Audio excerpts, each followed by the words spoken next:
Salut, c'est Alexis et je te souhaite la bienvenue dans Radio Contournement, le podcast dédié aux technologies no-code. Chaque semaine, je pars à la rencontre des personnes les plus intéressantes qui contribuent à ce phénomène passionnant qu'est le mouvement no-code. Allez, c'est parti pour l'épisode du jour. Bonjour à toutes et à tous, bienvenue dans le podcast de Contournement, c'est l'épisode 114, je crois. En fait, à chaque fois, il faudrait que je re-regarde bien le déroulé des épisodes, parce qu'à chaque fois, j'oublie et je me trompe. Je me suis trompé dans les deux derniers d'ailleurs, mais c'est pas grave. Là, c'est bien 114, parce que j'ai fait les autres montages avant. Et j'ai le plaisir de recevoir Claire Ribert, peut-être plus connue sous le nom de Claire No-Code. Voilà, j'espère d'ailleurs j'ai bien prononcé ton nom de famille. En fait, ça, je devrais faire comme Mathieu Stéphanie, je devrais demander aussi avant le nom. Est-ce que j'ai bien prononcé ou pas ? Presque, t'étais presque. C'est Claire Ribière. Voilà. Ribière. Mais, ah oui, pardon. Ouais. Mais Claire No-Code, c'est très très bien. Ribière, pardon. En plus, c'est marrant parce que j'avais la fenêtre avec mon nom énorme que j'allais regarder et puis je l'ai pas fait et je suis parti sur autre chose. Bref, merci beaucoup d'être là. Ça me ferait plaisir de te recevoir, de faire connaissance. Voilà, j'espère que les gens qui écoutent peut-être te connaissent déjà. Si te connaissent pas, c'est l'occasion aussi, d'en savoir un petit peu plus sur toi. Moi, je suis toujours très très content de voir des nouvelles personnes arriver dans la communauté no-code. Et encore plus, j'ai envie de dire, les gens qui produisent du contenu, j'irais même jusqu'à dire de qualité. En tout cas, j'ai vu que tu mettais vraiment beaucoup d'efforts dans ta chaîne YouTube, dans un podcast aussi, dans plein de contenus. Tu vas nous raconter tout ça. Donc voilà, en tout cas, ça m'a donné vraiment envie de discuter avec toi, de faire plus ta connaissance. Voilà, écoute, pour commencer, le plus simple, ce que je te propose de te présenter. Merci. Écoute, je m'appelle Claire, du coup, tu m'as très bien présenté, Claire Ribière. Et ça fait 1 an environ que je crée du contenu, en effet, sur le no-code, mais en réalité, ça fait 4 ans que je suis freelance sur ces thématiques. À l'origine, moi, j'étais ingénieure et dev, donc je crois un peu comme toi. C'est ça. Bon, j'ai pas fait l'école d'ingénieur, mais je suis dev, effectivement. Voilà. Donc, et en vrai, un des éléments déclencheurs qui m'a donné envie de m'intéresser au no-code, c'est vous. À l'époque, j'avais participé à une conférence à Paris Dauphine où, en fait, vous aviez présenté le no-code, mais franchement, personne n'en parlait à l'époque à part vous.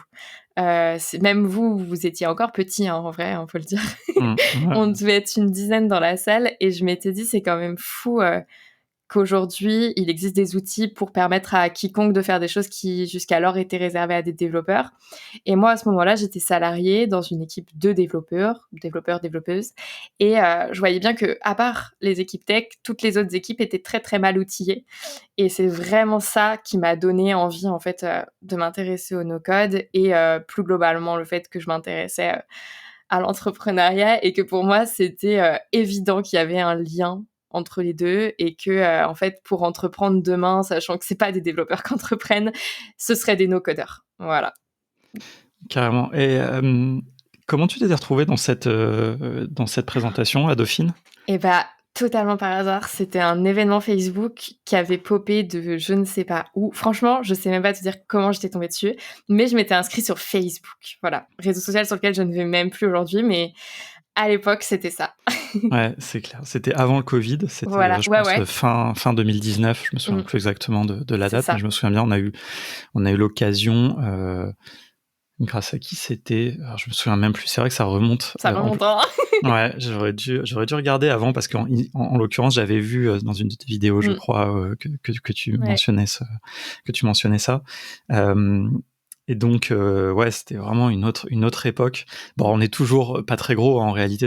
Nous, on est un petit peu plus connu, on va dire, dans la scène no-code. Ouais. Malheureusement, à l'échelle du monde, on va dire, même juste du monde professionnel, le no-code, je trouve qu'il n'est pas encore assez représenté. Mais bon, tu contribues aussi, et maintenant, aussi à populariser ça. Qu'est-ce que tu as fait comme étude ? Tu as fait une école d'ingé, du coup ? Ouais, école d'ingé, mais pas en informatique. J'ai fait une école d'ingé en matériaux-chimie. Okay. Après, du coup, j'ai travaillé dans le nucléaire, tu vois. À ce moment-là, je me suis posé la question de est-ce que j'allais faire de la recherche ou pas ? Tu vois, je me suis un peu perdue. Je savais que j'étais spécialisée en l'énergie. C'était vraiment ce qui me plaisait, mais je voulais aller sur une partie énergie renouvelable qui, à l'époque, en 2017, en France, était très peu développée. Donc, j'ai pas trouvé de taf, faut être clair, en énergie renouvelable. Et c'est comme ça que je me suis dit, énergie nucléaire, moi, c'était pas OK. et j'arrivais plus à bosser dans ce milieu-là. Et donc, en fait, je me suis dit, bon, bah, je vais faire autre chose. Et c'est là que je suis devenue dev et que j'ai bossé en banque, en l'occurrence, sur des applis. En l'occurrence, je m'occupais de l'appli qui servait à faire la mobilité bancaire. Et donc, j'ai fait ça pendant 1 an et demi avant de me lancer en freelance pour entreprendre. Voilà. C'était du Java? Oui, ouais. Mais en vrai, j'étais plus, tu vois, sur de la production, l'analyse de tous les bugs. Je passais mes journées à faire des requêtes SQL énormes pour analyser tous les flux qui étaient perdus, tu vois, ce truc-là. Mais j'adorais ça. J'avais l'impression d'être inspectrice, tu vois. Mmh. J'adorais faire des petites enquêtes. Je pense que c'est aussi un bon moyen de progresser. Enfin, confronter, d'aller chercher les bugs, de tester, Totalement. d'analyser ce qu'on fait d'autres gens et tout. Ouais, j'ai énormément appris comme ça, parce qu'en plus, il y avait très peu de documentation. Ça, c'est un truc un peu propre aux devs. Moi, je me bats pour qu'il y ait de la documentation. Il y avait très peu de documentation quand je suis arrivée, et donc il a fallu que je découvre comment fonctionnait l'appli en analysant la structure des bases de données pour comprendre comment les données se créaient en termes de logique, tu vois, de suite. Et c'est comme ça que je comprenais comment fonctionnait l'appli. Voilà. Super intéressant. On reviendra dessus parce que du coup, non mais parce que pas forcément sur cette expérience-là, mais plus ce que le fait d'avoir été dev peut-être t'amène en tant que no-codeuse. Mais peut-être du coup, ma première question, c'est, enfin parce que tu disais que tu avais constaté que les gens étaient mal outillés, enfin les gens, en tout cas tes collègues, voilà, les gens non tech.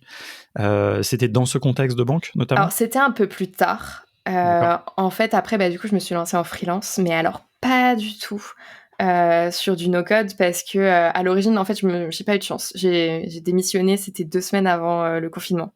Donc, tu vois, peu de temps après votre conférence, tu vois, je suis allée voir la conférence aussi dans cette démarche de comprendre ce que je voulais faire après.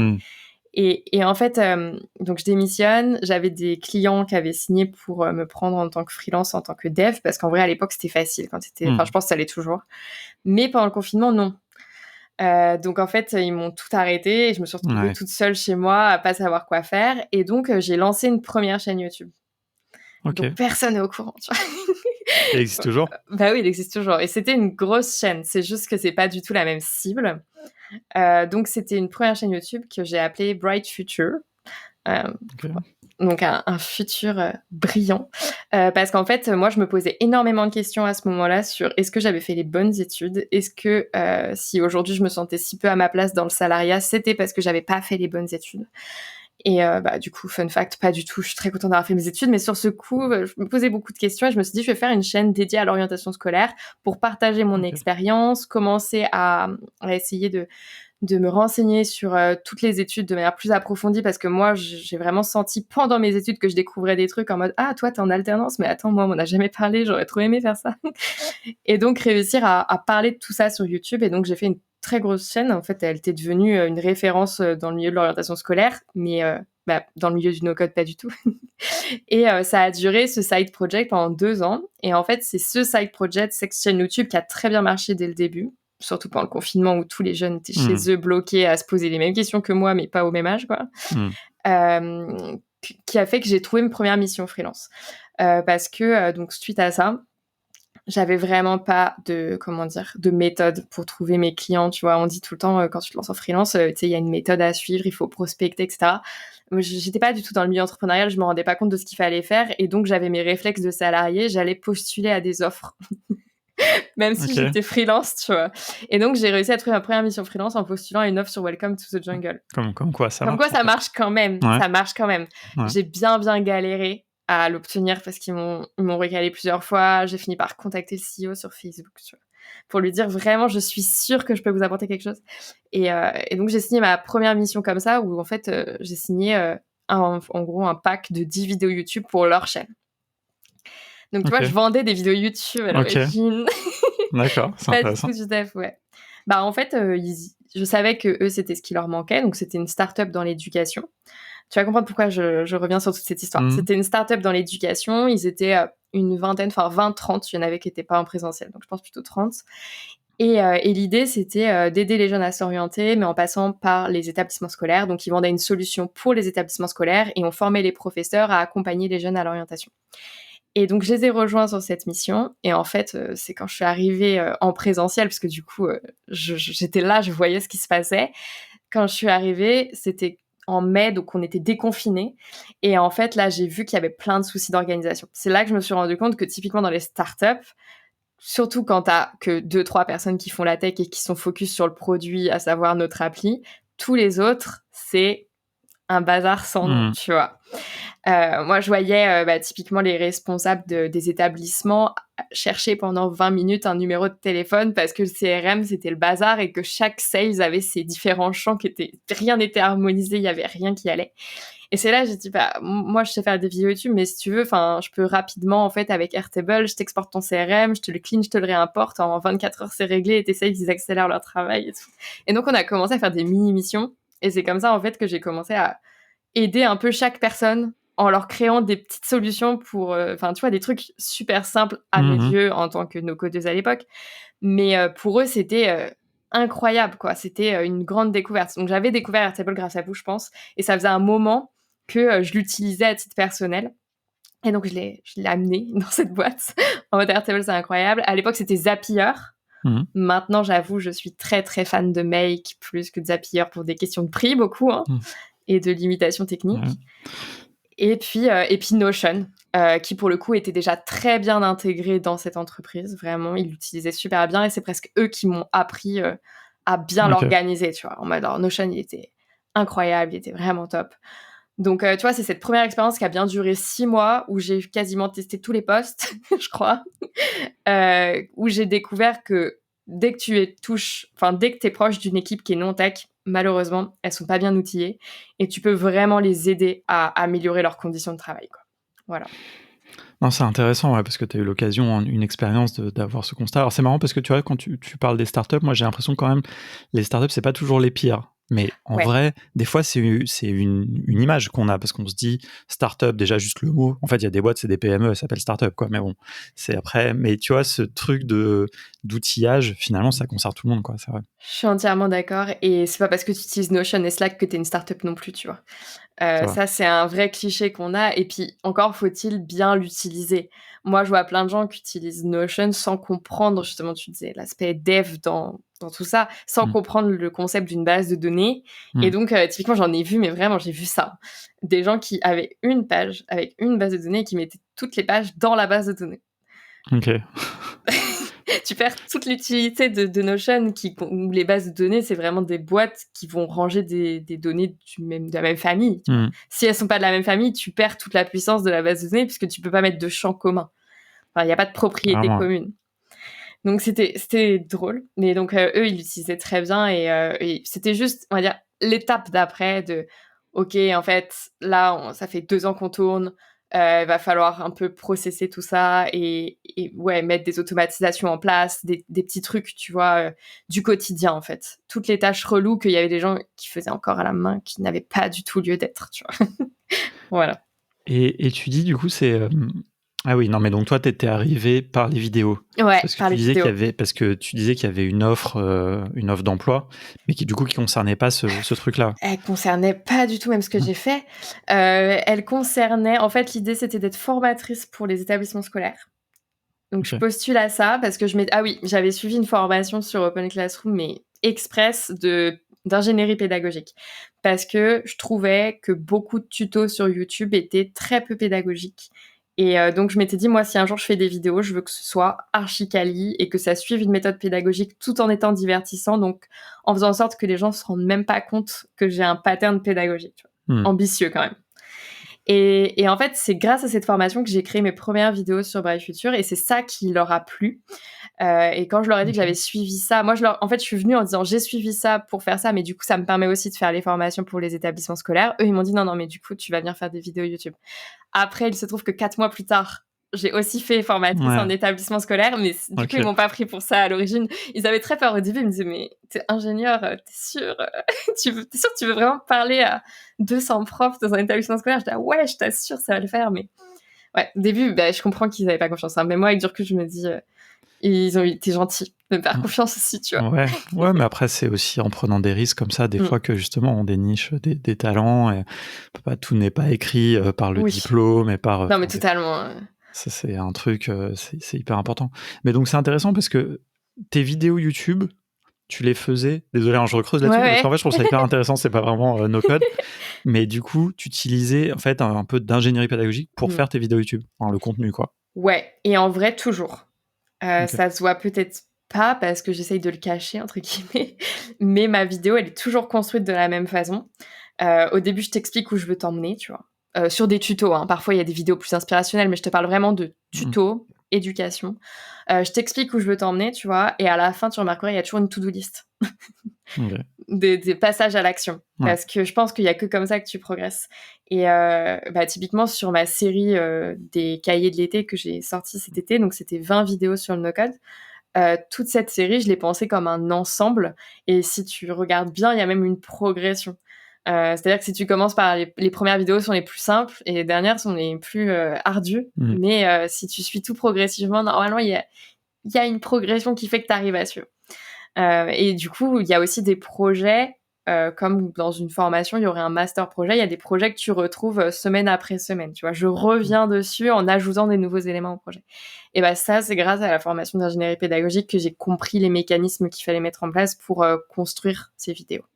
Voilà. Trop bien. Non, mais c'est hyper important et intéressant. Et tu vois, enfin, je revenais dessus aussi parce que je trouve que c'est quelque chose qu'il faut dire, parce qu'on est dans un monde où tout le monde se met à faire de la formation. Ouais, c'est vrai, je suis d'accord. Et tu vois, nous, enfin, et surtout Erwan, on fait de la formation depuis longtemps.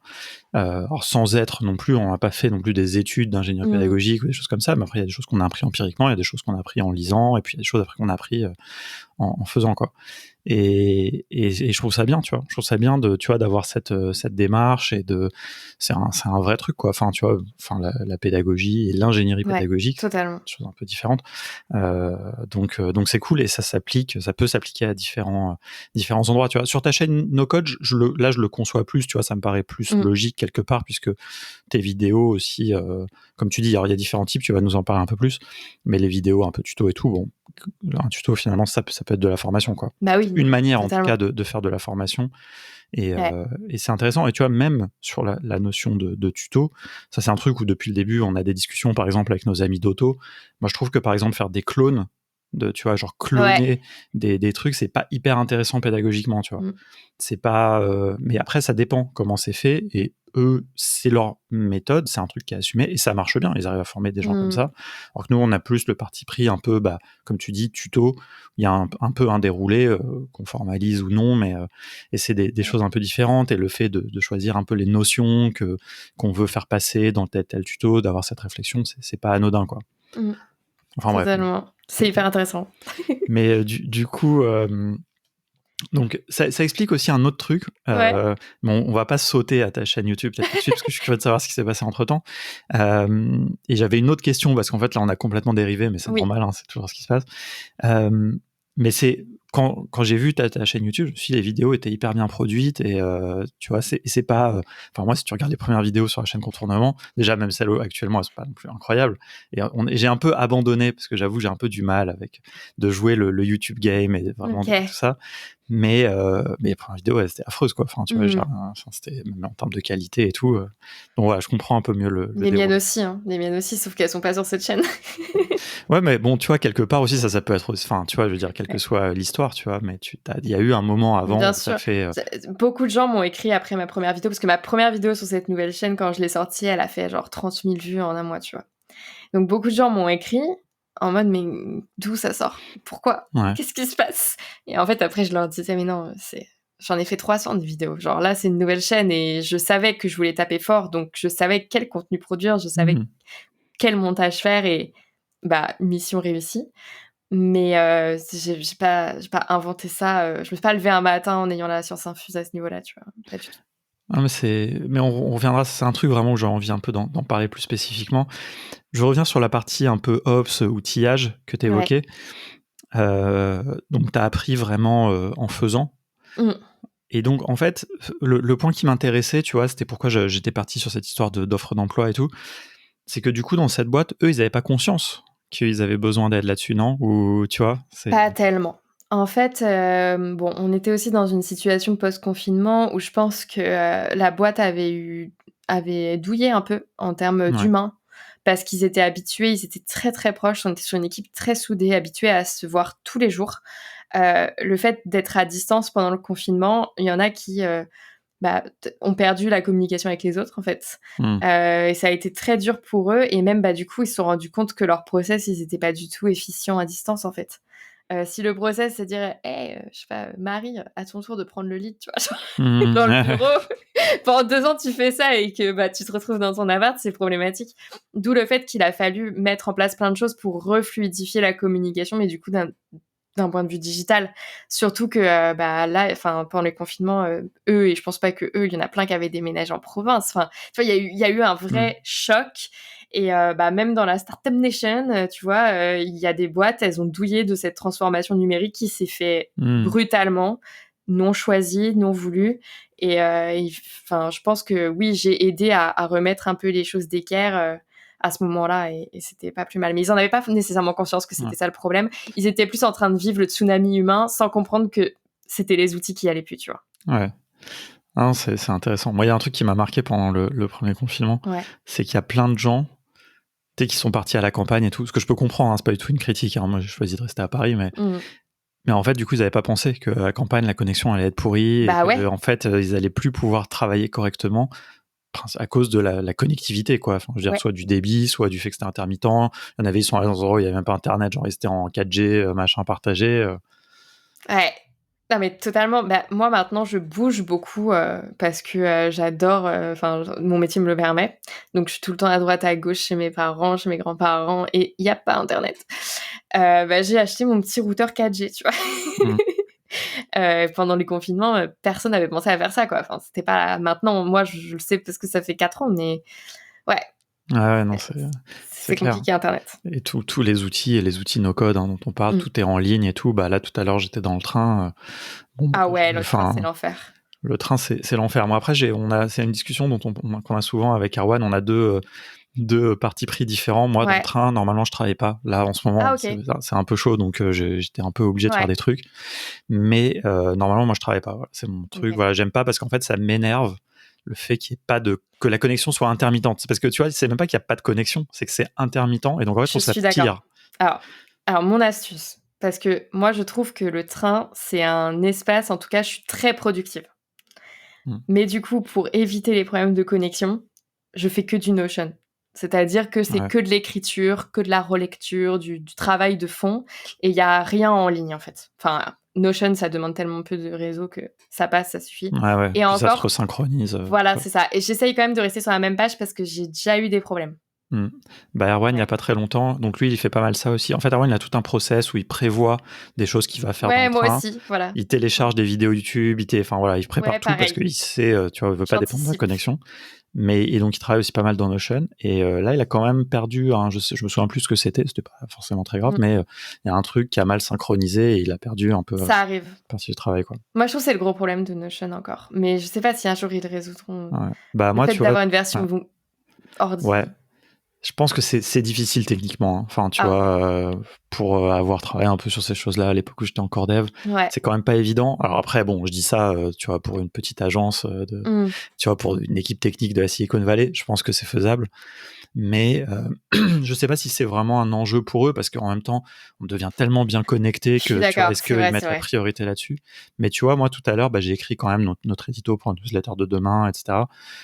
J'ai fait dans un fichier texte sur mon ordi, quoi. J'ai ce réflexe où parfois, imaginons, je vais écrire une newsletter et j'en suis trop contente et tout, ça m'a pris 2 heures, tu vois. Je vais faire un petit copier dans mes notes, coller dans mes notes, juste pour être sûre de pas la perdre. Comme ça, quand je rouvre l'ordi, je sais où elle est. Ça, c'est un très bon truc à partager. Alors moi, j'incite les gens à faire ça, choses comme ça. Aussi, avoir un manager de son presse-papier. Où tu peux garder, tu vois, ça garde en mémoire, ça te garde un historique, et tu vois, donc même déjà juste tu fais un copier-coller et puis éventuellement dans un document. Enfin. Ah mais ça c'est ouf. Moi depuis que j'ai ce truc, le nombre de fois que je me dis j'ai copié ça ce matin, je vais retourner le voir. Alors qu'avant je me disais voilà, t'es trop bête, t'as copié d'autres trucs depuis. Et toi tu utilises lequel du coup? T'en as un sur ordi parce que je sais jamais lequel conseiller. Alors moi je suis sur Linux, donc je sais pas si ça va t'aider, mais j'utilise un truc qui s'appelle gpaste, mais qui est vraiment spécifique à Linux. Parce Parce que j'aimerais bien en partager un sur ordi. J'ai un Mac et j'avoue, je n'ai pas trouvé d'équivalent sur ordi. Et bah sur Mac, je pourrais pas te dire. Sur Windows, je crois que Erwan utilise Magical. Non, Magical c'est autre chose. Je me souviens plus. Mais je crois que c'est une extension Chrome d'ailleurs. Faudrait que je revoie. En plus, Erwan a fait. Vous avez fait une fiche là-dessus, c'est ça? Ouais, on a des vidéos en fait où on présente nos espaces de travail, mais c'est pas sur notre chaîne YouTube, c'est dans notre formation qu'on avait fait cet été, un peu sur la productivité, mais on va la ressortir un jour ou l'autre. Donc ouais.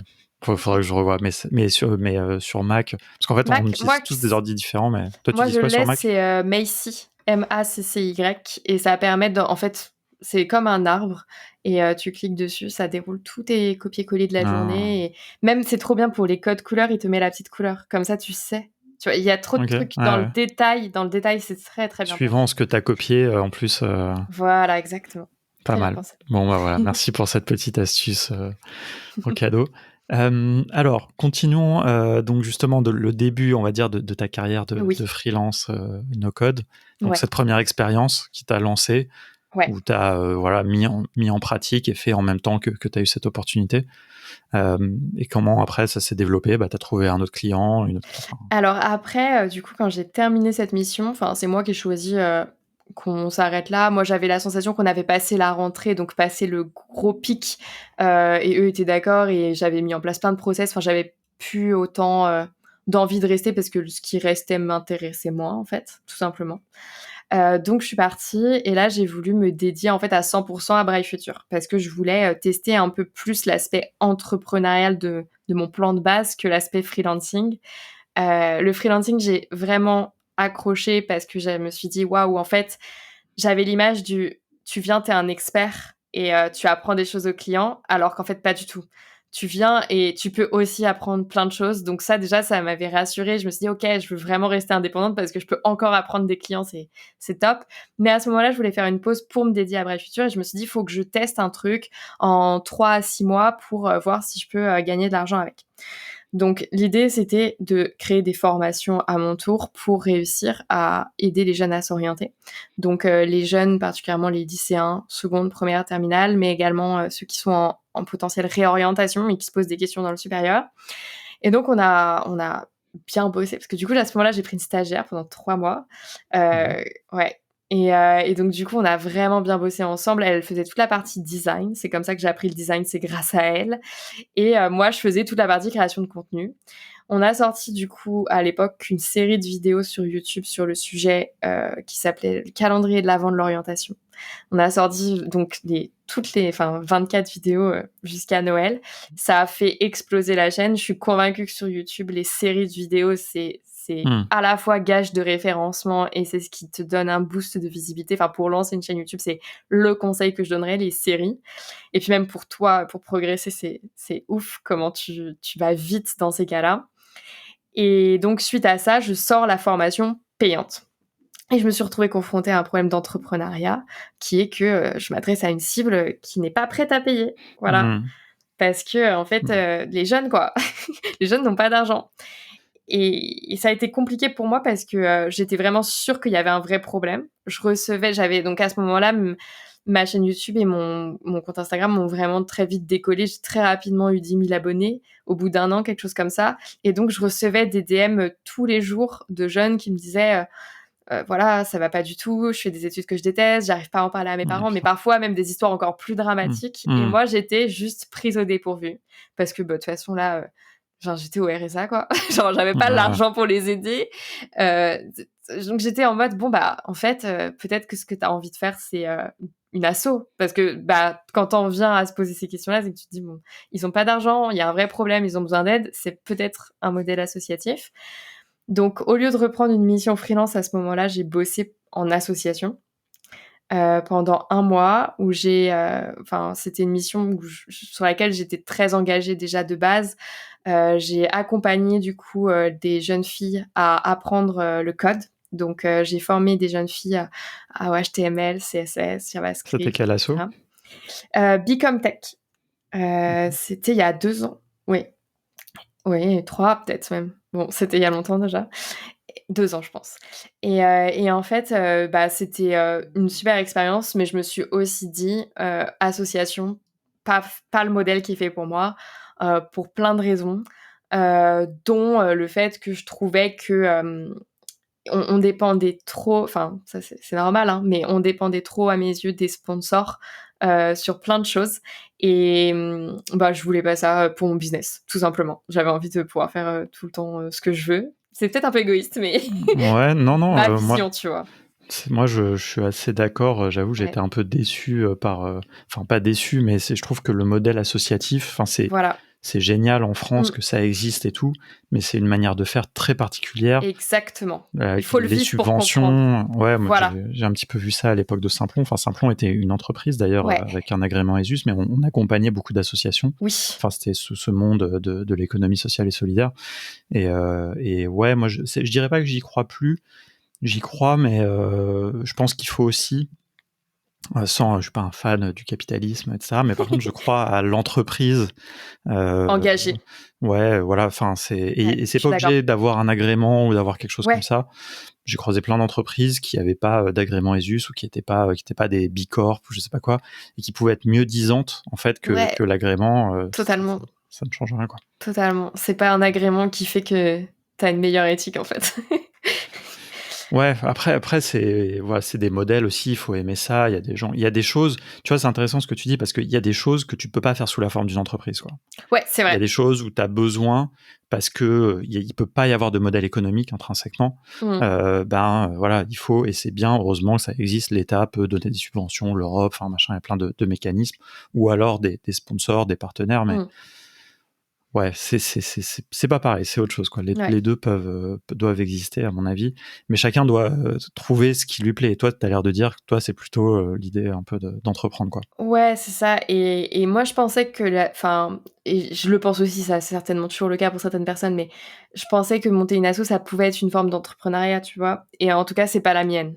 Je pourrais pas le faire. Après, tu vois, je m'étais dit aussi, peut-être qu'un jour, je ferai quand même un modèle associatif pour certains sujets parce que j'envisage toujours, j'ai toujours en tête de créer, j'ai un bootcamp justement d'automatisation aujourd'hui. J'aimerais vraiment pouvoir le faire gratuitement pour des femmes, une fois par an. C'est chose que tu peux pas faire en fait quand t'es une entreprise, donc voilà. Bien sûr, ouais. Tu peux le faire, mais après c'est un peu différent, ça dépend qui paye, quoi. Oui, voilà. Tu vois, mais il y a aussi d'autres moyens. Enfin bon, après ça on pourra en reparler, mais je pense qu'il y a des choses à faire. Il y a plein de moyens, tu vois. Il y a la péréquation tarifaire, par exemple, tu peux faire payer d'autres gens pour payer aussi, tu vois, genre. Ouais, j'avais pensé à ça à un moment, en mode t'achètes 2 places au prix d'une.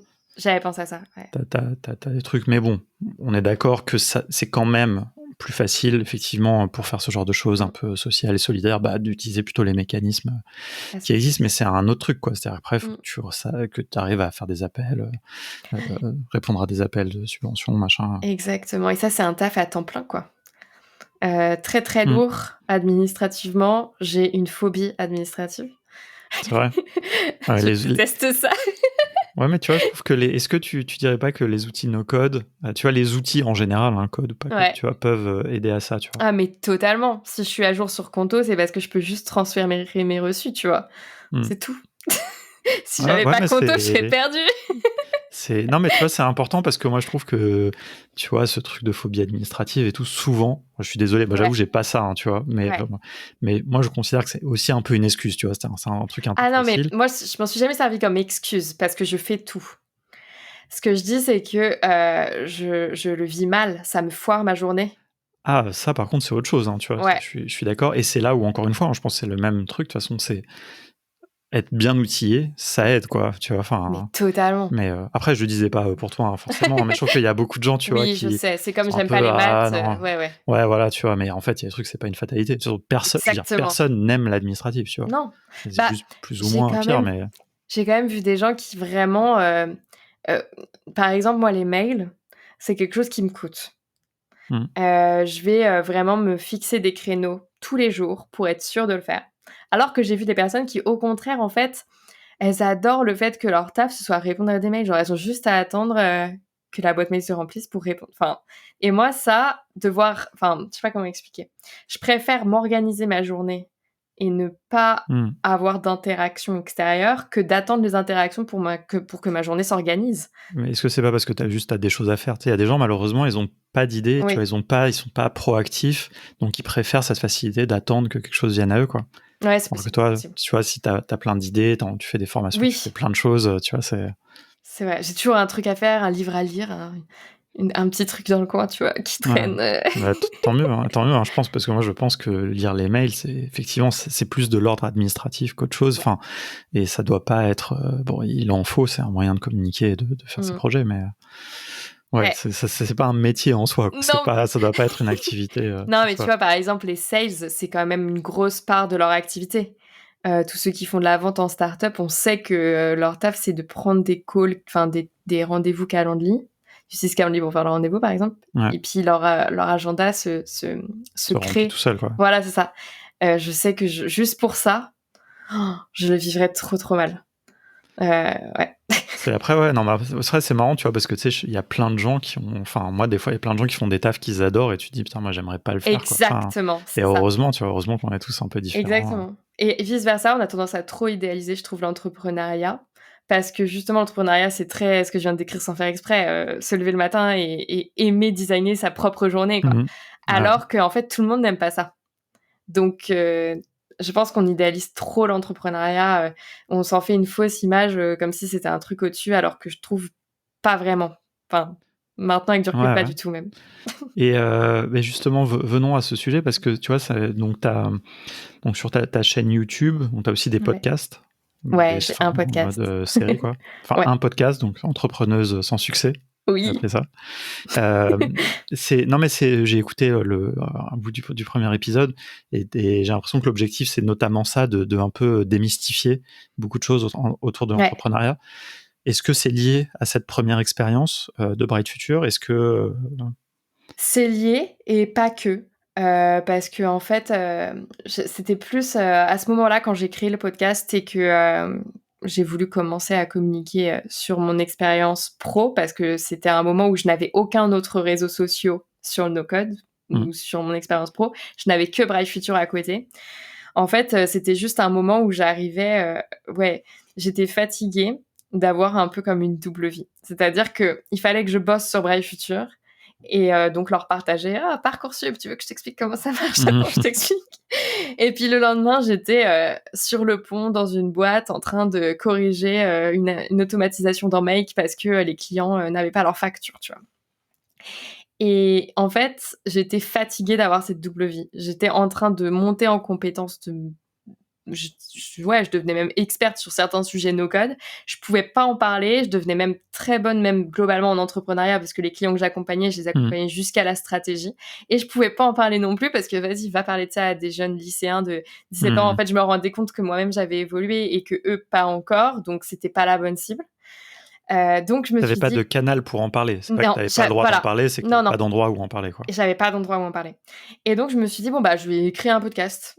Vraiment, c'était un peu random comme ça. Je me suis dit, c'est le meilleur moyen d'en parler parce que c'est le seul média où je trouve que les discussions sont vraiment, vraiment approfondies et où les gens prennent le temps. Tu vois, je vois bien la personne qui nous écoute là, en train soit d'être en voiture tranquillement ou dans la rue en train de marcher. Tu vois. Moi, c'est comme ça que je consomme mes podcasts.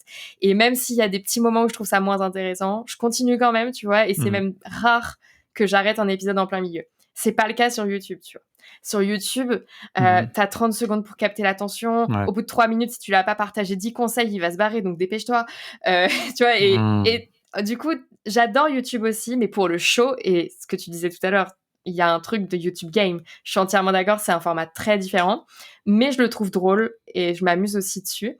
Mais là, j'avais besoin de déballer mon sac, d'où le format podcast. Et c'est comme ça que j'ai commencé à parler de mon expérience de, entrepreneuse sans succès. Je vais vous raconter tous mes échecs parce que j'en peux plus de tous ces gens qui racontent tous leurs succès. Et puis à partir de là, vous aurez peut-être une idée un peu plus claire de ce qui se cache vraiment derrière tous les gens qui disent qu'ils sont entrepreneurs, quoi, parce que c'est pas si rose la vie, quoi. Voilà. Ouais, non, carrément. Et justement, j'aimerais bien que tu nous dises un petit peu, mais avant, j'ai une petite remarque de podcasteur. Est-ce que tu peux baisser un peu le gain de ton micro? Ah, mais bien sûr. Parce que je ne m'entends pas, j'ai pas le retour. Ouais. On peut le mettre d'ailleurs dans Zencaster, mais après, ça fait hyper bizarre de s'entendre, parce que c'est pas un vrai retour, c'est un peu un espèce d'écho. Ah, ouais, bah ouais. Alors, est-ce que tu trouves que là, c'est mieux? Ouais, je pense. Ouais? Bah, on va voir quand tu parles, mais ça sera, si déjà t'as baissé un peu, ça sera... J'ai baissé un peu. Bon. Ouais, c'est bon, parfait. Non, c'est pour pas, sinon c'est dommage, ça abîme un peu... Je suis d'accord. Un peu la voix. Bah alors, dis-moi, comment, peut-être, tu vas pas tout raconter, tu vois, parce que autant que les gens écoutent justement le podcast que tu fais, c'est un podcast que tu fais en solo. Ouais, c'est un podcast que je fais seule, ce qui est rare. Bravo déjà pour ça, parce que c'est pas évident. Moi, j'aime bien faire des épisodes en solo, mais je me verrais pas en faire tout un podcast. En tout cas, je l'assumerai pas, je pense, pour l'instant en tout cas. Donc bravo pour ça.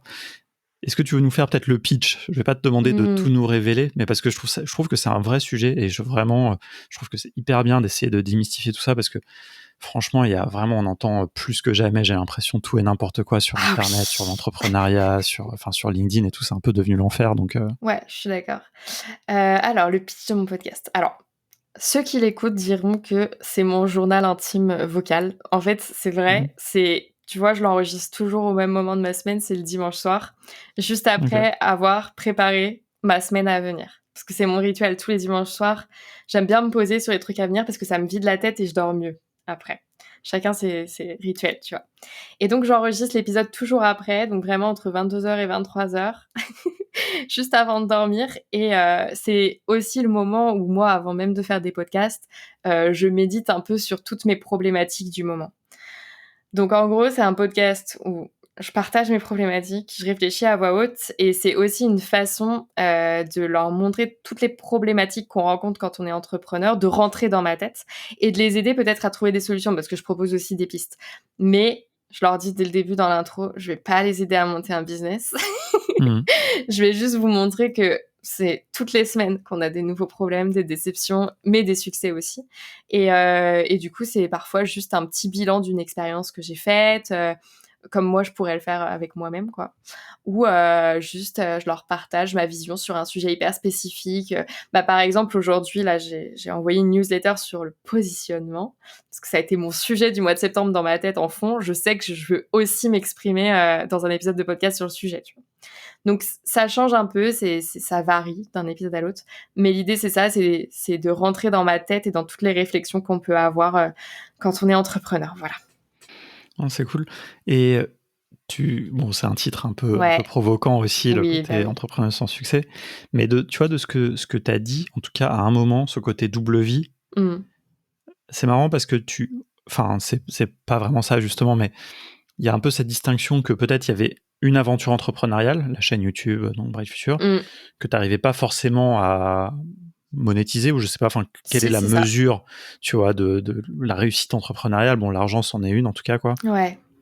Et à côté, t'as eu une activité qui semble a priori quand même assez réussie de freelance. En fait, le freelance, c'est aussi de l'entrepreneuriat, quoi. Enfin, tu l'as dit d'ailleurs. Ouais. Et donc, qu'est-ce qui fait que t'as plus envie de parler du côté qui marche pas que ce qui marche? Alors aujourd'hui, je parle aussi de ce qui marche, hein, quand même. Ouais. Mais en fait, j'ai envie de parler de ce qui marche pas, tout simplement parce que je trouve que ça manque. Je trouve que, tu vois, j'avais entendu ça dans un podcast et je trouvais ça top. C'était une femme qui faisait les Jeux Olympiques qui disait que quand t'es sportif de haut niveau, son coach lui avait dit que c'était normal que pour continuer à progresser, il fallait que tu te sentes bien un tiers du temps, hyper à l'aise sur ce que tu fais un tiers du temps et un peu comme une merde un tiers du temps. Et que si t'étais pas à l'équilibre, c'est que soit tu te donnais trop, soit tu te donnais pas assez. Et je trouve que dans l'entrepreneuriat, c'est pareil. Si on est tout le temps dans le rouge, c'est que tu vas vite te griller et tu tiendras pas sur le long terme. Mais si t'es tout le temps hyper à l'aise, c'est que vraiment tu t'as pas la bonne vision du truc. C'est que tu risques de te planter bientôt, mais que tu le vois pas encore arriver. Et le truc, c'est que sur les réseaux, on voit que tout ce qui va bien. Tout le monde parle que de tous ses succès, ses réussites. On voit des chiffres d'affaires énormes, mais en fait, ces chiffres veulent rien dire parce que tu sais pas combien de personnes il y a derrière, tu sais pas quelles sont les charges. Enfin, il y a trop de trucs qui veulent rien dire sur les réseaux. Et tout va toujours trop bien.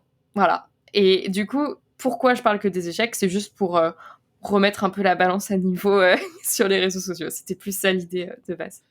Après, tu vois, je trouve que personnellement, enfin, je trouve que c'est bien aussi, tu vois, je trouve que le freelance, c'est clairement une activité entrepreneuriale. Ouais. C'est un truc où tu vends ton temps, on va dire, qui est dur. Ouais. Donc aussi, c'est un truc aussi pareil qui peut-être qui fait moins rêver. Les gens, ils rêvent beaucoup d'avoir un business, je sais pas, une chaîne YouTube par exemple, un truc qui explose, qui est un peu bon. Chaîne YouTube, c'est vraiment le meilleur exemple. Ça, c'est vraiment, en plus, c'est un peu sexy. On te voit, t'es mis en avant. Et puis il y a un truc, tu peux avoir plein pour la même somme de travail, tu peux avoir des millions de personnes qui te regardent. Là où quand t'es freelance, bon bah tu dois charbonner, quoi. C'est-à-dire plus tu travailles, plus tu vas gagner, mais on n'a rien sans rien, quoi. Et donc en fait, ça laisse pas de place à freelance. C'est soit t'y arrives, soit t'y arrives pas, quoi. Ouais. Bah, je suis quand même partagée parce que j'ai la sensation qu'il y a quand même différents niveaux de freelance. Tu vois, pour moi, il y a quand même beaucoup de freelance où j'appelle ça un peu du salariat déguisé, en mode ils ont un client. Ouais. Et tu vois, pour moi, ils n'ont pas encore validé le niveau freelance, dans le sens où ils n'ont pas encore la capacité. Pour moi, tu le valides quand tu as la capacité d'aller chercher des nouveaux clients. Et que du coup, tu n'as plus cette peur de ne pas savoir pour qui tu vas travailler le mois suivant, en fait.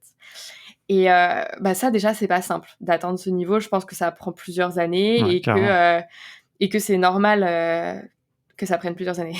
Ouais. Et tu vois, moi, je vois vraiment l'entrepreneuriat comme un jeu où le freelancing, c'est un peu la V1. Et je trouve que c'est vraiment même très important de passer par cette étape. Je dis pas que tu peux pas monter direct une grosse boîte, mais moi, j'ai la sensation, pour l'avoir vu chez plein d'autres gens, que commencer par être freelance et donc commencer par valider cette étape, surtout quand tu es dans le code, parce qu'on n'a pas l'habitude de se vendre, OK, je vais chercher des clients et j'arrive à signer des contrats, c'est un peu nécessaire et une première étape pour ensuite envisager d'avoir une activité plus conséquente. Parce que quoi qu'il arrive, tu auras toujours besoin de cette compétence qui est d'aller chercher des clients. Et moi, j'avais pas conscience de ça avant, quand j'étais développeuse, de à quel point c'était important d'être capable d'aller chercher des clients. Je pensais naïvement que si je créais un produit qui allait marcher, tout le monde le voudrait, tu vois. J'aurais même pas besoin de communiquer dessus. Attends, mon produit marche. Alors que non, en fait, même aujourd'hui dans le business de formation, je me rends bien compte que oui, j'ai fait une formation d'ingénierie pédagogique et oui, du coup, mes formations sont quali et les gens rachètent et donc ça, c'est top. Mais si de base, j'étais pas capable de les marketer, et ça, je l'ai appris du coup dans une autre expérience en freelance, bah en fait, personne saurait qu'elles sont bien mes formations, tu vois. Donc, c'est 50% vente, 50% qualité. Et ça, c'est important de l'avoir en tête, quoi. Ouais, non, c'est clair. Non, mais tu fais bien de le dire aussi. Et je pense que la vertu du freelancing, c'est cette polyvalence que ça t'oblige à avoir. C'est-à-dire que tu dois arriver à vendre, tu dois arriver à délivrer ce que tu as vendu, évidemment. Donc ça, c'est vraiment la compétence. Puis après, tu dois arriver à te faire payer, tu dois arriver à payer tes impôts, tu dois arriver à faire tout ça. Et ça, finalement, c'est une petite boîte, quoi. Enfin... Exactement. Et puis, freelancing, tu te poses, par rapport aux salariés, il se pose quand même beaucoup de questions sur qu'est-ce qu'il veut faire demain, puisqu'il a le choix. Et ça aussi, c'est une compétence que de réussir à faire le taf, de se dire, OK, maintenant, je suis capable d'aller chercher des clients, mais je vais aller chercher lesquels? Je veux bosser dans quel secteur? Je veux quoi comme mission? Franchement, c'est un casse-tête. Après, c'est un casse-tête qui est agréable, hein. On a de la chance de choisir. C'est clair. Est-ce que tu trouves pas que c'est difficile d'être seul aussi? Ça, c'est un autre aspect du freelancing. Alors, c'est difficile d'être seule, mais pour être honnête, aujourd'hui, moi, je suis très peu seule. Enfin, je travaille toute seule, mais je suis très entourée quand même. J'ai des gens avec lesquels j'ai des calls toutes les semaines pour faire des points, d'autres entrepreneurs. En fait, je pense que quand tu grandis dans ton parcours freelancing entrepreneurial, tu fais forcément des connaissances, tu rencontres des gens. Et du coup, moi, j'ai gardé des bons contacts avec beaucoup de gens sur le chemin. Et il y a des gens avec lesquels on échange toujours toutes les semaines. Et moi, ça m'aide énormément. Parfois, c'est vraiment juste prendre un café et rigoler. Et c'est cool aussi de se raconter ses vacances, mais aussi des calls beaucoup plus deep où on arrive genre, non mais là, je crois que ça va pas du tout. Là, il va falloir que je recrute quelqu'un pour tel truc, je suis en PLS, j'ai signé ça, j'aurais jamais dû. Et en fait, au moins, tu as quelqu'un pour, pas pour décharger ton sac, mais pour brainstormer à deux, et du coup, je me sens moins seule. Et aussi, je suis du coup dans la communauté No Code France. Moi, même sur des missions clients, ça m'est déjà arrivé plein de fois de dire, j'ai pas la solution, mais vous inquiétez pas, je sais qui l'aura, et je vais voir sur le Slack. Et vraiment, en une journée, j'ai la solution. Enfin, j'ai pas la solution, mais j'ai des pistes et j'ai des gens qui m'ont répondu. Et Et c'est la première fois sur le Slack No Code France, c'était la première fois qu'il y avait quelqu'un qui prenait le temps, je me souviens plus de son prénom, c'est horrible. Mais il y a quelqu'un une fois qui a pris le temps de me faire un tuto Loom parce que j'avais un truc hyper précis, hyper complexe. Il m'a dit « Oh, j'ai eu la même problématique il y a quelques mois. Attends, pas de souci, je t'envoie le tuto Loom. » J'étais choquée, le gars, il a pris le temps de me faire un tuto Loom, quoi. Trop bien. Bon, dommage, on pourra pas lui rendre hommage, mais... Non, j'étais trop contente. Cool. Si tu retrouves d'ici à ce qu'on publie, tu pourras le taguer pour le dire. Ouais, grave. Tu as été mentionné. Je te remercie. Ouais, non, c'est clair. On va reparler de cette question communauté, mais j'aimerais bien, du coup, qu'on parle de cette chaîne YouTube. Quand même, on a pas mal tourné autour et tout. Quand est-ce que tu l'as commencé ? Pourquoi tu l'as commencé ? On comprend que tu savais faire des vidéos YouTube, mais t'es pas obligé non plus. Enfin, tu vois, qu'est-ce qui a fait que tu t'es dit, j'y vais, je me lance aussi sur le no-code ? Alors, en fait, j'ai lancé du coup le podcast Entrepreneuse sans succès.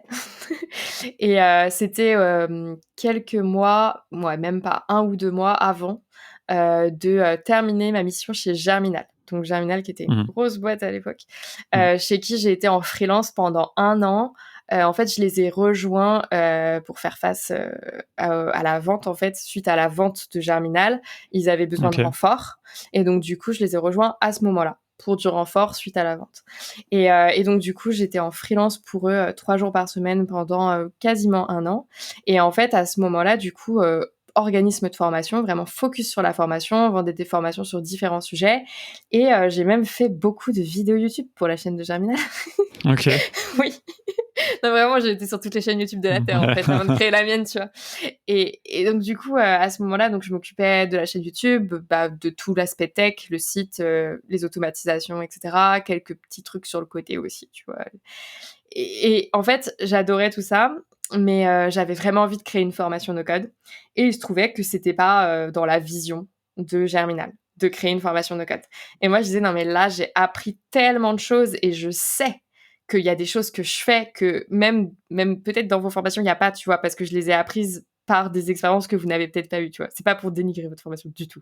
C'est juste, je veux partager mon expérience, les trucs que j'ai réussi à faire par moi-même. Et Germinal voulait pas faire de formation de code à ce moment-là. Et moi, c'était vraiment un souhait que j'avais. J'avais aussi ce souhait de réussir à capitaliser sur mes compétences de création de contenu et de freelance. Et donc, c'était un peu, bon, ça y est, c'est le moment. Il va falloir regrouper tout ça. Donc, tu sais faire des formations, parce que je faisais aussi des formations pour Germinal. Donc, tu sais faire des formations, tu sais faire du contenu, tu sais faire du no-code. Il y a un moment, ce serait bien que tu fasses tout ça en un seul métier, tu vois. Et c'est comme ça que j'ai créé Claire No Code. C'était juste, moi aussi, une façon de juste tout regrouper, toutes mes activités en une seule chose, tout recentrer. Et donc, j'ai créé Claire No Code en me disant, OK, maintenant, c'est mon canal d'acquisition de clients. Tu ne vas plus les chercher à droite, à gauche, bouche à oreille, postuler à des annonces. C'est fini, ça, c'est derrière toi. Maintenant, le contenu, c'est ton canal d'acquisition. Et ça a très bien marché. Et donc, c'est pour ça que j'ai créé la chaîne. À l'origine, c'était pour du canal d'acquisition. Je voulais, à l'origine, continuer les missions freelance et, à côté, vendre des formations. C'est ce que j'ai fait. Et aujourd'hui, au-delà d'avoir réussi à faire mes propres missions, du coup, maintenant, je délègue même certaines des missions à des personnes que j'ai formées dans mon collectif. Voilà. Trop bien. Ouais. Trop bien. Et alors, du coup, qu'est-ce que ça t'apporte, la chaîne YouTube ? Est-ce que tu vois, parce que je pense que la chaîne YouTube, c'est un truc aussi qui fait rêver un peu les gens. Ouais. Et on a vu des gens qui ont essayé d'en lancer une, et puis après 1 ou 2 vidéos, ils ont arrêté. Tu vois, il n'y a pas tant que ça de chaînes, je trouve, c'est pas très sympa ce que je veux dire, mais il n'y a pas beaucoup de chaînes, je trouve, vraiment intéressantes sur le no-code, sur YouTube. Ouais, je suis d'accord, c'est dur. Et je n'inclurais même pas forcément la nôtre, parce qu'en plus maintenant, on a un peu abandonné, maintenant on met que les replays des matinales et tout. Et c'est dur de tenir, et voilà, tu vois. Et mais est-ce que c'est parce que ça te plaît ? Est-ce que c'est parce que ça te rapporte à ton business ? Est-ce que... Alors, moi, j'adore raconter des histoires. Et je pense que c'est ça que j'aime faire sur YouTube. Et typiquement, la vidéo sur no-code et IA, parce qu'en fait, c'était ça, celle que j'ai lancée, c'était j'ai automatisé l'assistance de ChatGPT, tu vois. Celle-là qui m'a fait connaître au tout début. C'était totalement conscient qu'en parlant d'IA, ça allait mieux marcher. En ce moment, c'est clair, voilà. Que c'est... C'était il y a 1 an, en plus. J'étais dans les premières vidéos sur le sujet en France. Donc, c'était sûr que ça allait marcher. vraiment, à Noël, l'année dernière, ma problématique, c'était « sois rapide ». Genre vraiment, sois rapide. Et je me vois vraiment le soir, tard dans mon lit, finir les montages et tout. Et pour l'anecdote, du coup, je sors ma vidéo. Et genre, le lendemain, il y a Shubham qui m'écrit pour me féliciter et me dire Ok. T'avais genre un jour d'avance sur moi, tu vois. Et lui, il a sorti le lendemain. Mais en fait, la sienne était trop bien aussi et ça avait juste rien à voir. Enfin, parce que, évidemment, quand tu la sors, faut pas croire, hein, quand tu la sors à un jour d'écart, il l'a pas pondu dans la nuit, tu vois. Ouais. Non, mais c'est beau joueur de sa part. Ça m'étonne pas. C'est quelqu'un qui est assez classe, mais ouais. C'est cool. Et donc, du coup, après, il y a peut-être des vidéos qui arrivent tous les deux bientôt. Ouais. C'est vrai? Oui. C'est cool. Petit teasing. Exactement. Mais du coup, oui, j'ai lancé la chaîne en me disant il faut que j'ai un maximum de vues. Vraiment, c'était ça l'objectif. Hein. Avoir un maximum de visibilité pour avoir des clients. Moi, j'adore raconter des histoires. J'adore le tournage, le montage. Quand tu vois mes vidéos, allez, on voit une pour s'en rendre compte, tu te rends compte que c'est dans les détails. J'adore faire les petites animations, les petits trucs. Tu te rends compte que c'est un documentaire, le truc, quoi. Ouais, c'est une des choses que j'ai remarqué et que j'ai apprécié. Et d'où, encore une fois, hein, tu vois, je me disais, tu vois, quelque part, ça peut pas venir de nulle part, tu vois. Bah non, ça vient pas de nulle part. Et j'adore ça, en fait. Et je pense que c'est aussi juste l'amour de la vidéo. Ça aurait pas été sur le no-code. En vrai, je l'aurais fait sur un autre sujet. Ça m'est arrivé même plutôt sur Brave Future de publier des vlogs. Et j'adorais aussi ça, tu vois. Genre juste publier des beaux plans. Genre, j'adore faire ça. J'avoue, je suis moins à l'aise sur ma chaîne pro maintenant de faire ça. Ouais. Mais peut-être un jour. Mais c'est vrai que juste l'amour de la vidéo. Vraiment. Est-ce que tu serais d'accord avec moi de dire que aux gens qui écoutent et qui rêvent d'avoir une super chaîne YouTube, qu'ils le fassent pas s'ils ont pas cet amour de la vidéo? Ah, je suis d'accord. Après, je pense que tu peux aussi... il faut tester pour le savoir. Moi, quand je me suis lancée, je savais que YouTube globalement était un monde qui me passionnait. Je pense que tu peux m'interroger sur n'importe quel YouTuber de n'importe quel domaine en France, je les connais tous. C'est limite si je passe pas plus de temps sur YouTube que n'importe où ailleurs, vraiment. C'est vrai, tu vas bien t'entendre avec Stan. Moi, malheureusement, je pourrais pas t'interroger sur YouTube parce que je reconnais aucun. Je suis vraiment... moi, j'ai vraiment des modèles, des personnes, pas des modèles, mais en contenu, si. C'est-à-dire des gens dont j'admire profondément le travail et où je me dis, je vois tout le taf qu'il doit y avoir derrière et bravo, t'as encore sorti une masterclass et vraiment, j'adore. Je suis la personne où tu demandes à un créateur sur un sujet, je connais tous les nouveaux créateurs qui sortent les petits trucs et tout. J'adore YouTube. Pour moi, tu vois, quand je dis l'amour, ça en fait partie, je pense. Il faut avoir une culture et les codes du média. Tu vois, nous, on a testé. Moi, je pense que c'est un truc avec lequel je suis pas spécialement à l'aise. Je me suis beaucoup forcé. Ah ouais, mais ça m'a aidé, tu vois, pour nos formations. En fait, ça m'a aidé. Et maintenant, je me sens vraiment à l'aise. Ouais. Mais par contre, ça me saoule vraiment infiniment de faire des vidéos YouTube. D'autant que je considère qu'on arrive à un stade où on peut plus, en fait, faire des vidéos YouTube qui ne sont pas d'une qualité, tu vois, un peu correcte, tu vois. C'est ça. Et donc, on a un peu décroché. Moi, par contre, tu vois, j'adore les lives, j'adore Twitch, tu vois. Je me suis même mis un petit peu à regarder Twitch, même si je suis pas non plus pas un grand, je connais pas trop, j'ai pas trop les refs, mais un peu plus déjà que YouTube. Mais par contre, tu vois, j'aime beaucoup, quoi. Et je pense que, et t'as raison, par contre, tout le monde doit essayer, je pense, les gens qui ont envie, hein, évidemment, doivent essayer de trouver les trucs qu'ils aiment. Ça, on le sait pas toujours, mais par contre, se forcer, moi, je trouve que dans la durée, ça marche pas, quoi. Non, mais tu vois, à contrario, quand je me suis lancée, du coup, moi, c'était vraiment YouTube. Donc, c'était le premier truc sur lequel je me suis lancée. Mais quand ma stagiaire est arrivée, justement, elle m'a dit, vas-y, on va développer le compte Instagram, etc. Et moi, j'étais pas une consommatrice d'Instagram. C'était pas... Mais même LinkedIn, hein, j'étais tout le temps sur YouTube, en fait. À la limite Facebook pour aller à vos événements, mais c'est tout. Donc, quand elle m'a dit on va développer Instagram, j'étais un peu perplexe parce que je savais pas ce qu'on allait mettre là-dedans.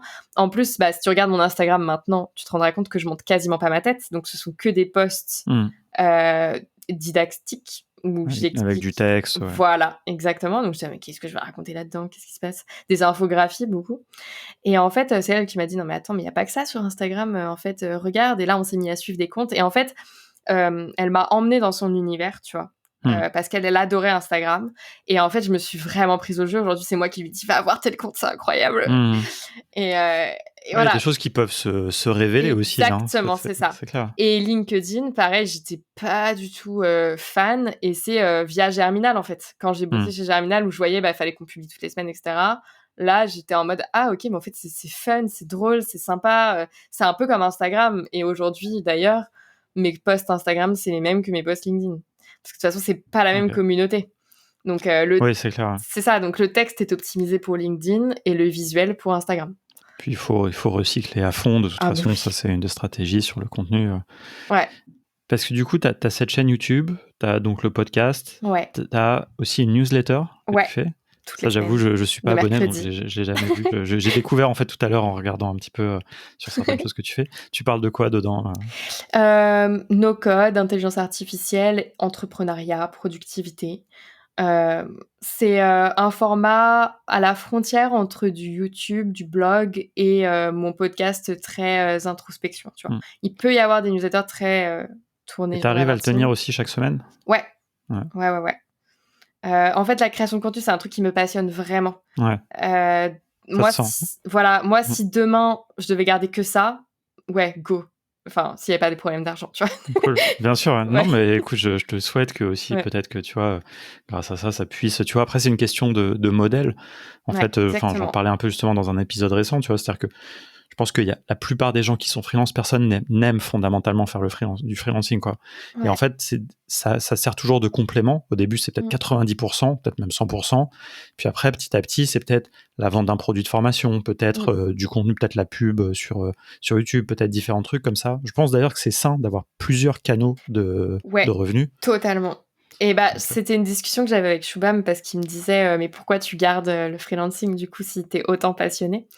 Et je lui avais dit, mais tu sais, ça m'aide aussi à me raconter les histoires parce que, en fait, très souvent, ce sont mes clients qui m'inspirent. Ils s'en rendent même pas nécessairement compte, mais je vais observer une situation qui va me faire penser à des choses, je vais me renseigner sur des sujets et bam, ça fait une newsletter.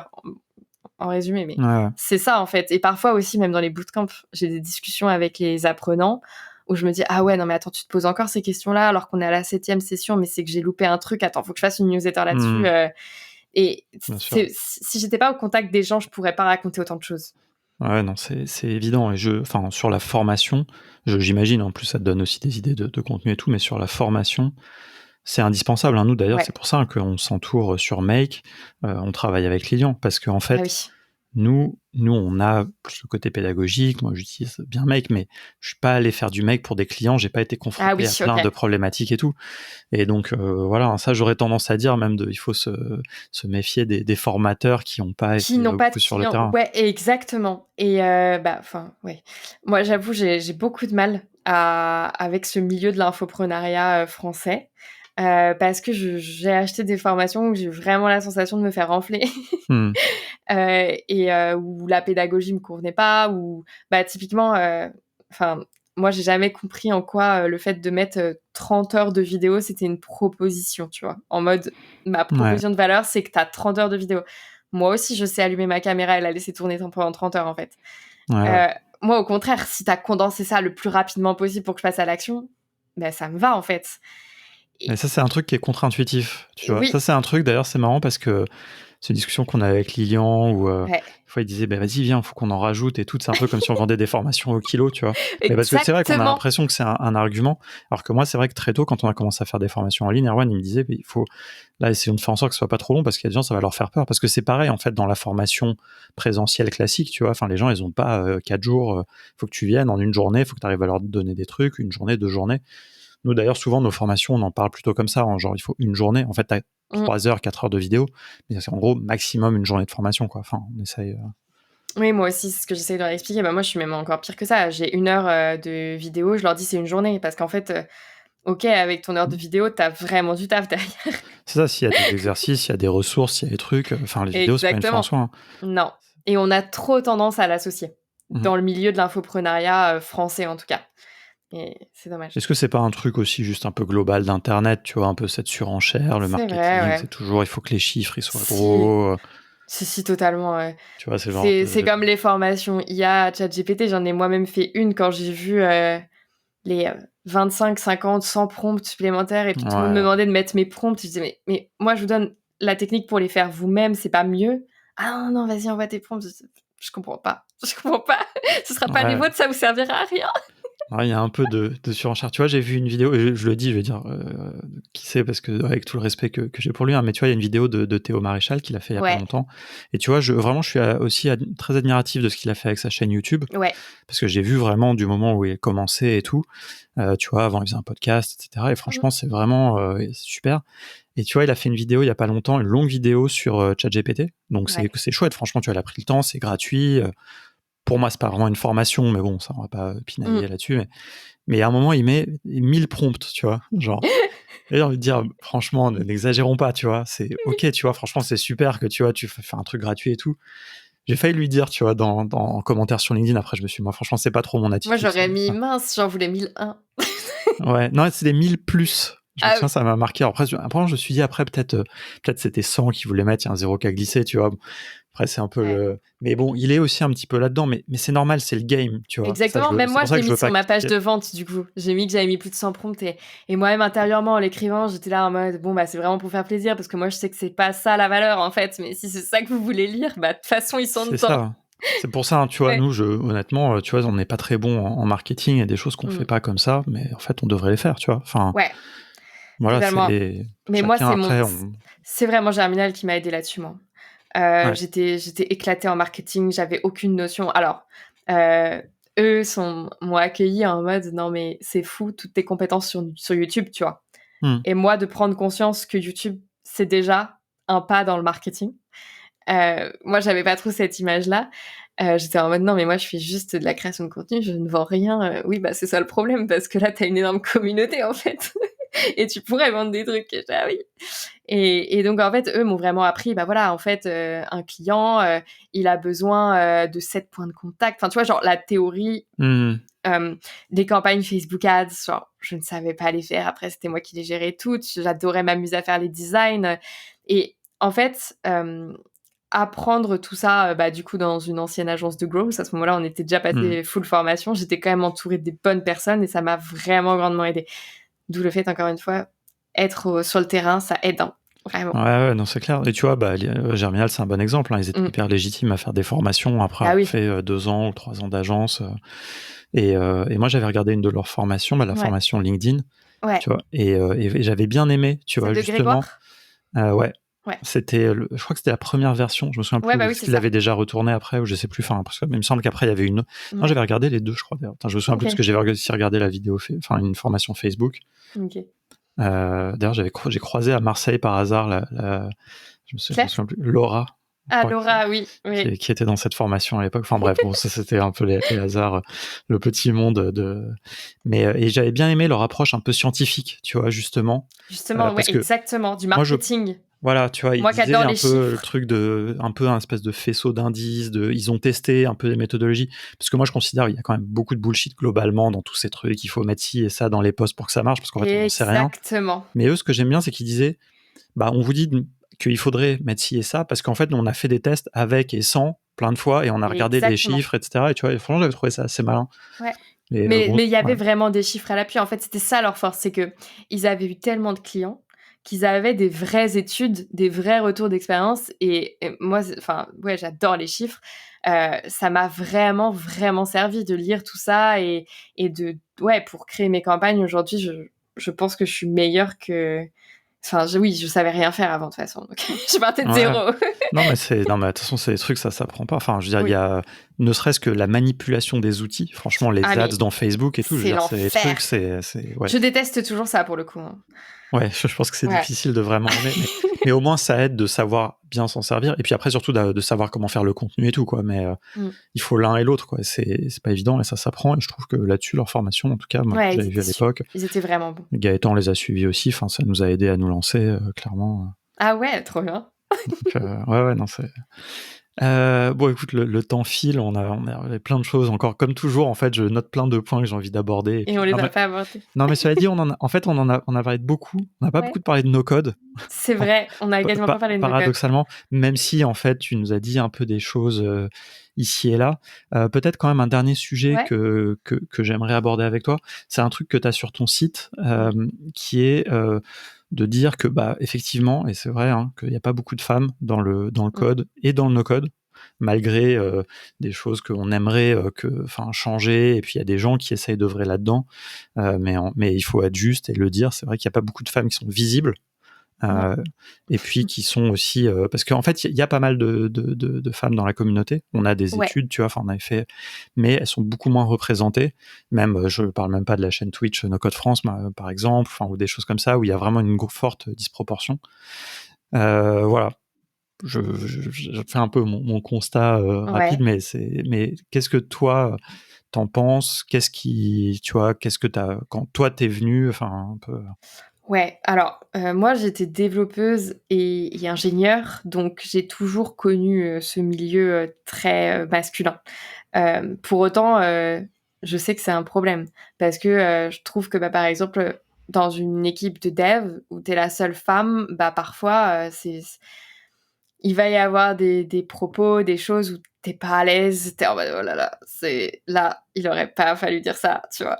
Et puis on a aussi ce cliché de la femme qui va être dans le dev, qui nécessairement va porter que des suites, tu vois, genre être tous les week-ends derrière sa PlayStation, j'en sais rien. Et en fait, je suis pas du tout ce cliché, limite, j'en joue. Tu remarqueras que dans mes vidéos, je ne tourne jamais une vidéo sans m'être fait une manucure, tu vois. Et je fais exprès de montrer mes doigts sur mon clavier, exprès pour un peu confronter les clichés, tu vois. Parce que je trouve qu'il faut des modèles. Bon, je pense pas en étant toute seule que ça va fonctionner, mais disons que je participe. Et je pense qu'en mettant plus de femmes, on va dire, avec une grande diversité de profils, c'est sûr que ça va en inspirer plus.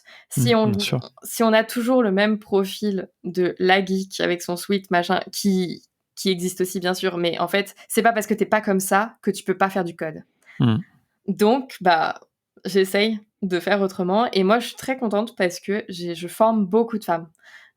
Donc, il a même été une question à un moment de est-ce qu'on va pas former que les femmes, parce qu'en fait, de toute façon, il y en a beaucoup qui sont des femmes. Et en fait, pas du tout, parce que pour le coup, je crois vraiment en la puissance de la mixité dans les groupes. Parce que après, dans le milieu du travail, ce sera le cas. Je dis pas qu'un jour, je ferai pas des promos non mixtes pour répondre à ce problème, mais pour l'instant, je trouve ça positif d'avoir de la mixité et ça rend normal, en fait, le fait qu'il y ait tous les profils. Ouais, c'est marrant parce que on avait eu ce débat à Simplon quand on a lancé des promos non mixtes, justement. Moi, j'avoue, je suis vraiment un dev, j'étais pas du tout sensibilisé à ce sujet quelque part, puis c'était il y a quelques années. Et je savais pas forcément quoi en penser, mais ça faisait pas l'unanimité, c'est-à-dire que c'est un projet qui a été fait. Et tu vois, quand on m'a expliqué les questions d'autocensure, d'espace, de voilà, en non-mixité, c'est hyper intéressant. D'ailleurs, sur le Slack de No Code France, il y a un canal No Code Women qui est je suis pas dedans, je crois. Voilà, je te le dis. Non, mais tu vois, alors, écoute, c'est un vrai sujet où tu pourras t'impliquer. Il y a une guilde dans l'association No Code France qui s'appelle Diversité et Inclusion, qui est animée par Manon. Mais c'est difficile aussi, d'arriver à faire connaître certaines initiatives. C'est des questions de communication. Donc, tu vois, notamment, ce canal, c'est pas forcément facile de donner accès, tu vois, d'en faire la promotion. Mais si, je vois très bien. Le but, c'est que tout le monde, que toutes les femmes y aient accès, évidemment. Donc, c'est vraiment. Moi, j'en avais pas connaissance, mais c'est pas si simple. Tu vois, tu peux pas automatiser le fait que quand t'analyses que c'est une femme, parce que tu peux pas l'analyser, ça déjà. Je crois pas. Je pense pas. Je suppose qu'il peut y avoir des choses suspectes qui existent, un peu bizarres, qui pourraient essayer d'exister. L'analyse du prénom, tu pourrais faire un truc, mais t'es même pas sûr pour donner accès. Mais en fait, c'est pas si simple, quoi. Ouais. Donc, tu pourras le rejoindre. Je sais, à vrai dire, je sais même pas. Je devrais savoir quand même ça, comment on fait. Je sais pas. Je pense qu'il y a un formulaire à remplir ou un autre ajouter ou un truc comme ça. Okay. Ou alors, tu peux non, c'est un canal privé. Je me souviens plus parce qu'en gros, il y a, c'est vraiment, il y a un système qui fait en sorte que ça soit en non-mixité, quoi. Ah, d'accord. Parce qu'en effet, mais moi, j'ai déjà parcouru tous les canaux pour rejoindre ceux des outils qui m'intéressent. Mais il doit être privé, alors. Et il faudrait que je le vois pas, celui-là. Je m'excuse auprès des personnes qui gèrent ça, parce que je devrais le savoir. Ah, mais il y a ChatGPT maintenant. Non, mais c'est fou. Ouais, il y a beaucoup de canaux, hein. Il y a beaucoup de canaux, mais il faut qu'on revoie. Mais c'est un... Bon, on pourra en parler parce que donc tout à l'heure, il y a le meet-up No Code France qui disait que tu venais, donc on pourra en reparler. Notamment, je sais pas, peut-être que Joyce sera là, qui travaille aussi, qui travaille chez WeWeb, mais qui participe un peu à la communication et qui est très intéressée par ces questions. Donc voilà, mais juste pour revenir, parce que désolé, j'ai complètement divergé, mais non, mais parce que ça m'intéresse du coup de... Tu trouves qu'il y a quand même un bénéfice aussi au fait d'être dans la mixité? Enfin, tu vois, dans tes cohortes, par exemple? Ouais. À quel niveau?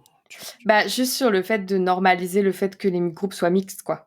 Que ce soit pour les hommes, pour les éduquer au fait que ce soit normal qu'il y ait des femmes. Ça, c'est le bénéfice que je vois, mais qui est effectivement indirect. Mais c'est ça. Et après, par contre, je cache pas que ça m'est déjà arrivé de me rendre compte qu'il y avait des femmes qui n'étaient pas nécessairement à l'aise.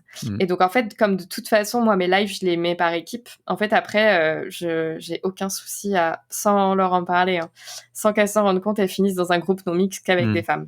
Okay. Donc, en fait, j'arrive à le cerner.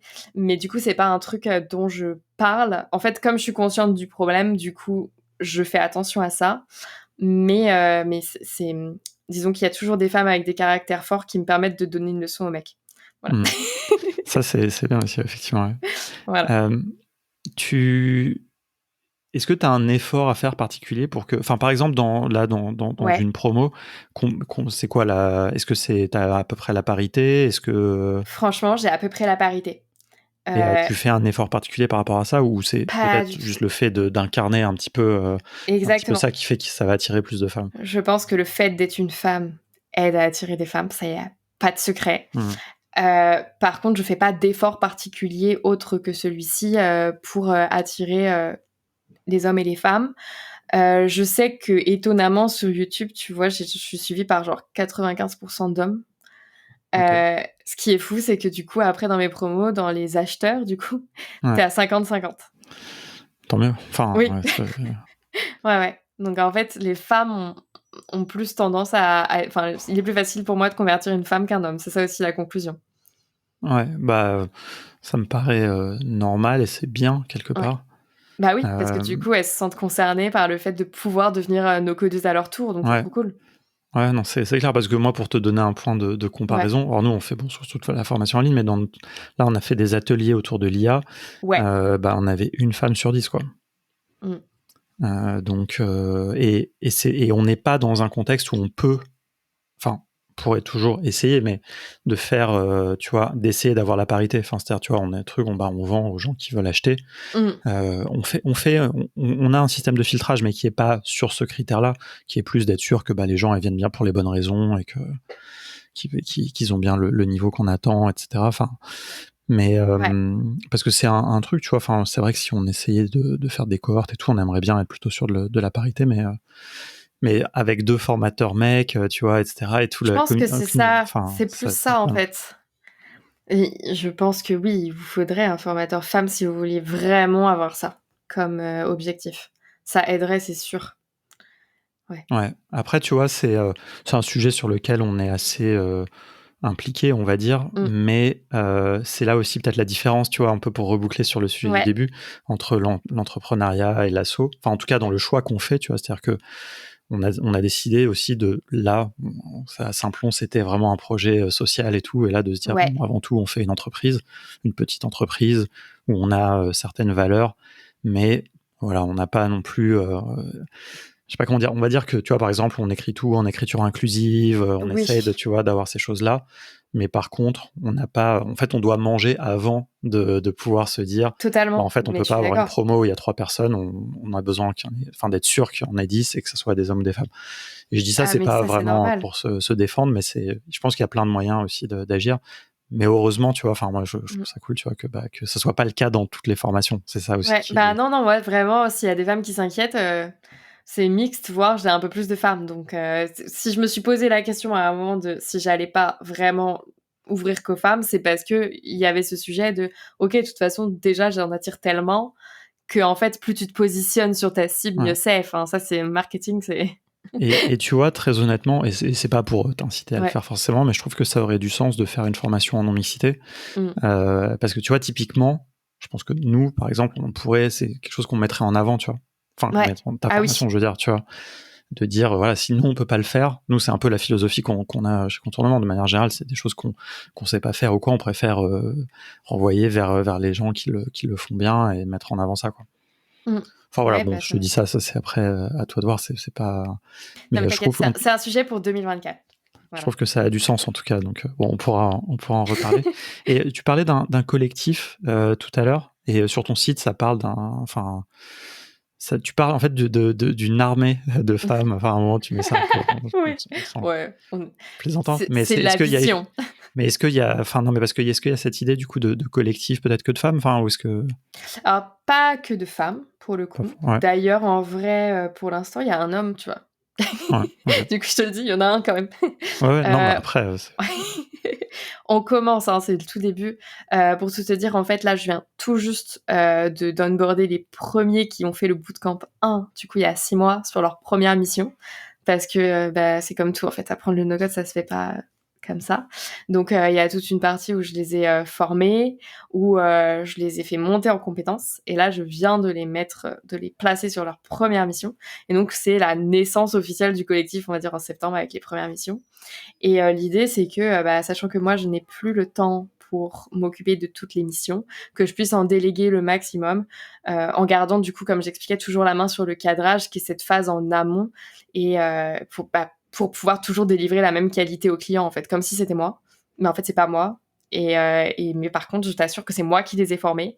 Et je les mets dans la situation la plus favorable pour eux, pour qu'ils réussissent, parce que, encore une fois, se lancer en freelance, c'est pas simple, on l'a dit, parce qu'il y en a beaucoup qui se lancent pour qu'ils puissent réussir à le faire dans les meilleures conditions possibles. Voilà. Non, carrément. Bah écoute, ça c'est quelque chose dont on pourra reparler dans un an ou quoi. Enfin, moi je trouve le sujet des collectifs hyper intéressant, et tu vois, justement par rapport à ce qu'on disait sur les freelances et d'être seul, etc. Moi je crois... C'est d'ailleurs Jordan, un ex de Germinal, qui fait un super collectif apparemment qui marche bien et tout. Il y en a plein. Enfin, moi, je crois pas mal à ça. Moi, après, j'ai même une vision aussi un peu connexe qui est sous la forme d'une coopérative ou d'un truc comme ça. C'est un truc auquel j'avais pensé à l'époque sur des devs. Enfin, c'est aussi un truc sur lequel travailler Simplon qui s'est jamais fait. Mais bon, voilà. Il y a quelqu'un d'ailleurs dans la communauté qui a lancé, je crois, une coopérative, une espèce de collectif sous la forme d'une coopérative de no-codeurs et de no-codeuses. Je sais plus trop où il en est, mais bon, on verra. Bon, trop bien. Faudra un jour que je vais prendre contact avec lui. Voilà, exactement. Voilà. Parce que tu vois, c'est typiquement le genre de choses que j'aimerais creuser, mais par contre, j'aime bien creuser quand il y a du recul. Bah oui, tu vois, ça fait longtemps, bah oui. Voilà, tu vois, quand on peut un peu tirer des conclusions et faire des choses, parce qu'au début, bon, bah, c'est cool, on a l'énergie de se lancer, etc. Donc, ouais, je suis d'accord. Bon, écoute, on pourrait parler encore des heures, je pense. Oui. Ça fait déjà 1h20, c'était hyper intéressant. Et en plus, moi, j'ai encore un rendez-vous. Et ensuite, après, il y a le Meetup No Code ce soir. Exactement. On enregistre juste avant le Meetup du mois d'octobre. Est-ce que tu vas au No Code Summit ? Non. Je serai là lundi soir. Au dîner. C'est le meilleur moment. Ah, tu vas au dîner ou au Meetup ? C'est pas pareil. Attends. C'est quoi le Meetup ? Je suis invitée au dîner d'Allegria, les femmes dans le No Code. Il y a autre chose ? On ne va pas se voir là ? Je t'invite. Alors non, moi je ne serai pas à un dîner d'Allegria. Oui, mais c'est que des femmes. Mais... en plus, surtout si c'est que des femmes. Mais par contre, si tu veux venir après nous rejoindre au Titi Palacio, où il y aura le meet-up de toutes les communautés no-code, un événement un peu transverse, je t'enverrai le lien après. Carrément. C'est pareil, on a communiqué dessus, mais il n'y a pas assez de gens qui sont au courant. Je m'en rends compte, à chaque fois que j'en parle, les gens me disent « Ah, mais comment ça fait qu'on n'est pas au courant ?» Donc voilà, écoute, je t'enverrai le lien. Yes, avec plaisir. Où est-ce que les gens peuvent te suivre ? On l'a dit un peu, évidemment, je vais mettre tous les liens vers tes chaînes. Mais c'est quoi le mieux pour te contacter s'il y a des gens qui ont été inspirés, qui ont envie de te poser des questions ? Le mieux, c'est d'aller sur clairenocode.fr, tout simplement. Okay. Et tu as toutes les infos sur mon site pour me contacter. Donc, tu as mon adresse mail, tu as tout. Voilà. Ok. Et c'est OK s'ils te contactent ? Ouais. C'est hello. L'adresse mail, c'est hello@clairenocode.fr. Ok. Tu préfères par email que sur LinkedIn ? C'est plus par curiosité que je demande. Je trouve que la boîte de réception de messages sur LinkedIn, c'est un enfer. Ouais, je suis d'accord. J'essaye de répondre, mais je les loupe parfois sans faire exprès. Donc, mail. On reçoit beaucoup de spam, de trucs automatiques. Exactement. Ouais. Mail, je loupe jamais. Mail, t'auras une réponse. T'as beaucoup plus de chances d'avoir une réponse. Parce qu'en vrai, franchement, sous une semaine, c'est sûr que t'as une réponse. Mais LinkedIn, je promets rien, quoi. Ok.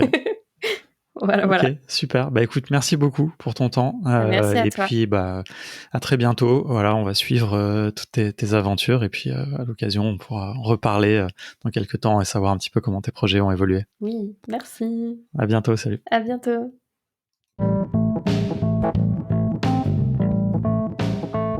Merci beaucoup d'avoir écouté cet épisode jusqu'au bout. Si tu entends ce message, c'est vraiment que tu es allé jusqu'au bout de l'épisode et certains sont très longs, donc vraiment je t'en remercie. Il ne me reste qu'à te souhaiter une bonne semaine en attendant le prochain épisode. Si jamais tu veux être sûr de ne pas le rater, je te recommande de t'abonner dans ton outil de podcast préféré. Et si vraiment ça t'a plu, mais genre vraiment et que tu as envie de me faire plaisir, n'hésite pas à envoyer cet épisode à 2 personnes à qui tu penses que ça peut l'intéresser. Même déjà une, ça sera très bien. Je dis 2 pour copier le fameux gimmick de Génération Do It Yourself. Allez, à bientôt.